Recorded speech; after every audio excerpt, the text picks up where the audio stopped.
Yesu ashimwe. Ndabasuhuje mu izina ry'umwami wacu Yesu Kristo. Dushimiye Imana ku bw'aya mahirwe yandi duhaye ngo njye nawe twumve ijambo ryayo. Imvugo isiga impinduka kuri buri muntu wese uyumvise. Ijambo ry'Imana rizana impinduka kandi z'igihe kirekire. Uyu ni umwanya mwiza tuba tubonye, bahaye ikaze kandi ndagira ngo nkwibutse uruko umaje kumva inyigisho ukumva hari icyo ushaka ko undi muntu yamenya wamusangiza, ukwiriye kubikora, kuko ntabwo ngusaba ngo usangize nawe utarumva cyangwa se ngo usangize nawe utarabanza gufashwa nabyo, kuko twebwe iyo turimo dusangiza ntabwo dusangiza ngo abantu bakunda ibyo twakoze, ahubwo tubasangiza kuko twabanje kubikunda kandi tukumva bifite akamaro, tukumva bidakwiye kuguma muri twebwe. Niyo mpamvu dusangiza, ntabwo ari uburyo bw'izindi nyungu zidasanzwe, ni inyungu z'ubwami bw'Imana. Ndabigusabye ujye ushaka umuntu nibura umwe usangiza ubwo butumwa, nawe umusabe kubusangiza nibura undi muntu gutyo gutyo, kubera ko iby'ubu bwami ni uruhererekane. Pawulo yabwiye Timoteyo, ibyo wanyumvanye imbere y'abahamya benshi ngo uzabibwire abandi bantu bo kwizerwa, ngo nabo bazabasha kwibwira abandi. Bivuze ngo ibyo twagiye twumva twebwe turasabwa kubisangiza abandi. Ntabwo Imana ishaka ko ibyayo ubigira ubwiru.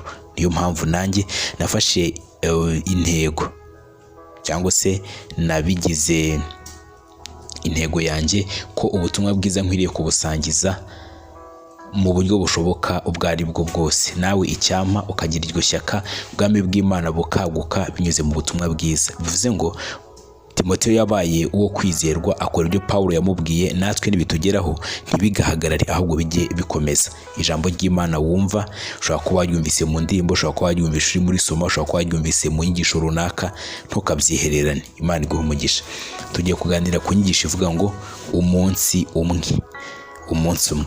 Hanyuma hari iminsi abantu bizihiza ndetse badashobora no kwibagirwa mu buzima bwabo. Umunsi w'amavuko, umunsi wubakiyeho urugo, umunsi mbese wumva utabura kwibagirwa n'indi minsi yose ntavuze. Hanyuma ariko hari iminsi ibiri nshaka kugira ngo urutishe indi yose mu buzima bwawe, ujye uhora wumva ikuri mu bitekerezo utayibagirwe, ndetse izamuka ijye ku kindi kigero. Ubwo ntangiye mvugana n'abantu bamaje gukizwa.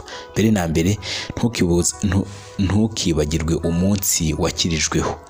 Ahangaha ubyumve neza, ntabwo mvuze umunsi wabatirijweho. Umunsi umwuka wera yakwemeje ko uri umunyabyaha, nta mucamanza uhari, batagusomeye amategeko, batakureze bagufatiyeho intwaro.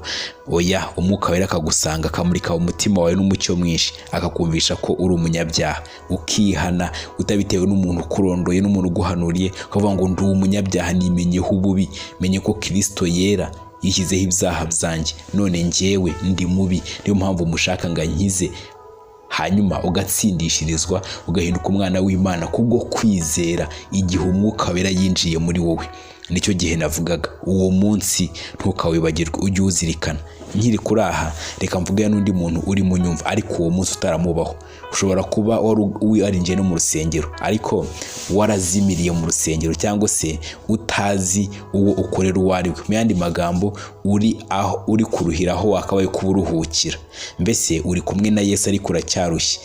Umuntu umwe yateye urwenya, haravuga ngo hari uwagiye mu modoka, hanyuma ngo akomeza yikoreye umuzigo ngo ntashaka kuvunisha imodoka. Mbese ni nko kugera kuri Yesu akakubwira ngo ibyawe byose bimpembe gutwaze, ugashaka kumeza kubyitwaza. Ntago wagerayo, iyi nzira irafunganye ijya mu ijuru, ku buryo nta kindi kintu wemerewe gutengata cyangwa se gutengaturwa. Hamwe ntabwo wabyumva, ni kumwe wajyaga nko kuvoma wenda utwaye nk'idomoro rimwe ariko ugashyiraho n'akandi ku ruhande. Icyo ushaka kuvuga, mu gihe gifite imizigo ntabwo ino nzira wabasha kwicamo. Rero Yesu bimuhe byose abigutwaze, hanyuma uruhuke. Yesu yaravuze ngo yemwe abarushye, atanga itangazo, arahamagara aranguruye ngo muze munsange mbaruhure. Navuganaga nawe, ushobora kuba uri mu itorero, ushobora kuba usenga, ushobora kuba yewe unafite n'inshingano zikomeye ariko utararuhuka mu mutima. Nicyo turimo tuvuga. Hanyuma ikindi ni umuntu uri kutwumva ariko ibya Yesu ntahabizi.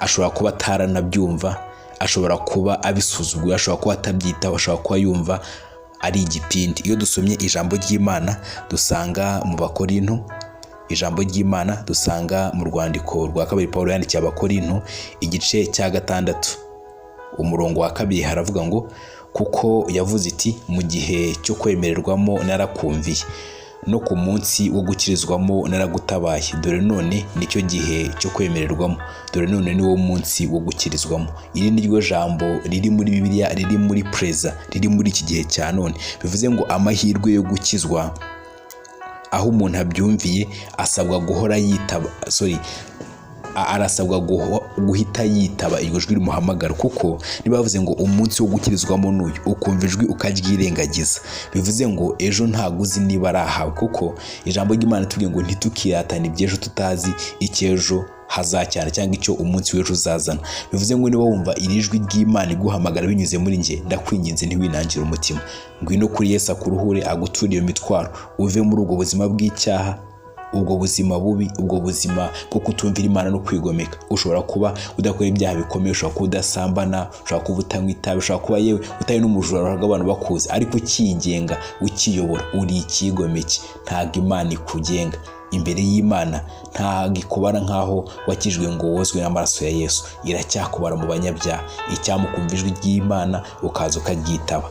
Hanyuma niyo mpamvu naguhamagara ngo nawe uzi. Uwo ni umunsi wa mbere twavugaga, umunsi umuntu akirizwaho identite igahinduka, uwo yari we agahinduka, akandikirwa urundi rwandiko rushya, agahabwa izina rishya, akitwa umwana w'Imana, akitwa umuragwa mu bwami bwayo, agahabwa uburenganzira buzamwinjiza mu rurembo rw'Imana, mu bwami bwayo. Nanone kandi uwo muntu agahindurirwa icyerekezo. Yari ku musozi wa Satani, yari mu bwami bwe nibwo bwamugengaga, ariko abaye umwana w'Imana. Undi munsi wa kabiri nshaka kubwira ni umunsi twebwe abera tuzazamuka ubwo Kristo azavuza impanda, ariko abazaba bakiriho ngo bo bazahindurwa. Icyo nshaka kukubwira muvandimwe ni uko ukwiriye kumenya iki: ibyacu twebwe abizera ntabwo bizarangije n'ahangaha.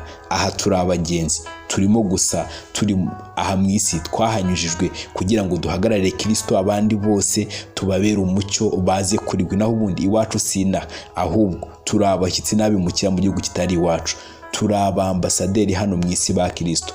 Ariko umunsi umwe iyi si tuzayirirwamo, ntituyiraremo. Uko nguko niko kuri. Hari igitondo cy'umuzuko. Niba warakijwe ukaba utabyizera, nabyo byaba ari ikibazo. Ukwiriye kwizera ko umunsi umwe iyi si uzayivamo, ntago ari iwanyu.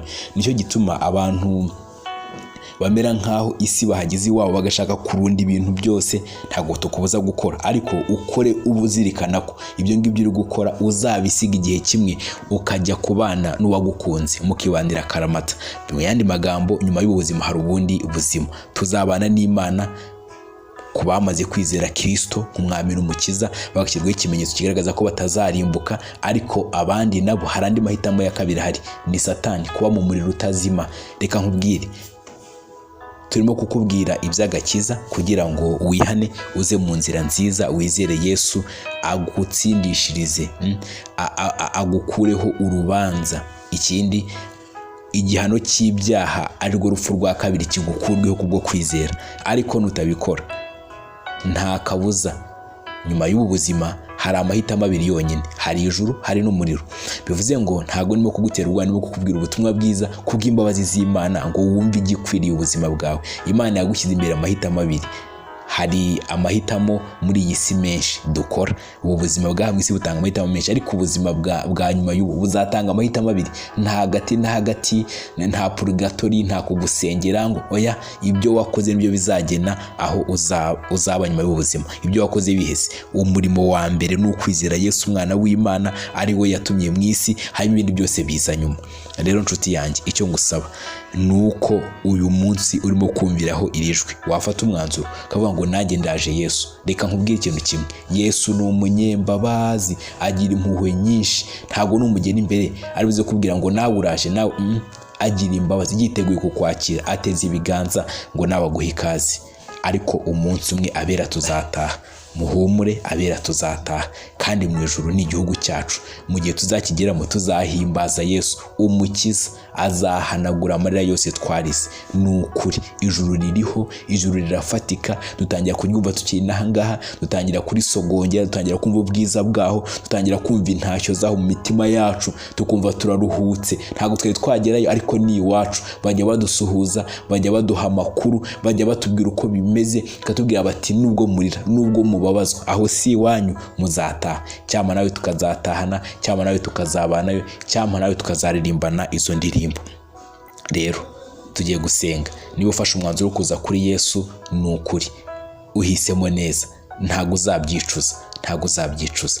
Nawe kandi warugabwe ukijijwe, ongeramo imbaraga, ukomeze wihangane, ukomeze wihangane, ukomeze wihangane. Reka dusenge.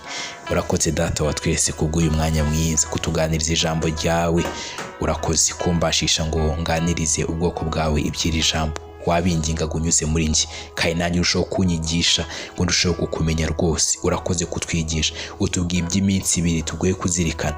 Hari umunsi twebwe twakirijweho, wari urimo no kwinginga abatari bakumenya ngo bakingure winjire, kuko urimo gukomanga ku nzugi z'imitima yabo.